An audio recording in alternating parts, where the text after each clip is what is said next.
নমস্কার। মশলা পুরি বানানোর জন্য আমি একটি পাত্রে কিছুটা পরিমাণে আটা নিয়ে নিয়েছি। আর নিয়ে নিয়েছি কালো জিরে, জোয়ান, লাল লঙ্কার গুঁড়ো, বিট লবণ আর হিং। এগুলো সব দিয়ে দিলাম আটার মধ্যে।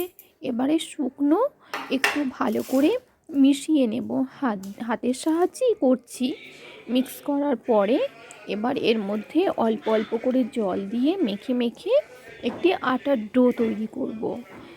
দেখুন আমি মাখছি, এইভাবে মেখে আটার ডোটা রেডি করেছি। এরপরে একটা ঢাকনা দিয়ে ঢেকে কিছুক্ষণের জন্য রেস্টে রেখে দেব। তারপর লেচি কেটে যেমন আমরা লুচি বেলি তেমনি বেলে নেব।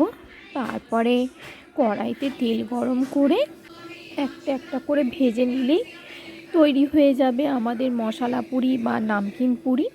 তবে এক্ষেত্রে বলে রাখি, আমি একটু হেলদি করার জন্য আটা ব্যবহার করেছি। আপনারা ময়দা ব্যবহার করতে পারেন, তবে সেক্ষেত্রে একটু তেলের ময়াম দিয়ে মাখতে হবে।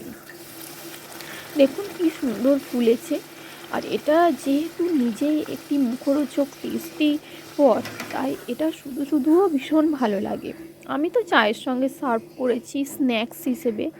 তবে আপনারা চাইলে কোনো তরকারি বা ডালের সঙ্গেও ট্রাই করতে পারেন।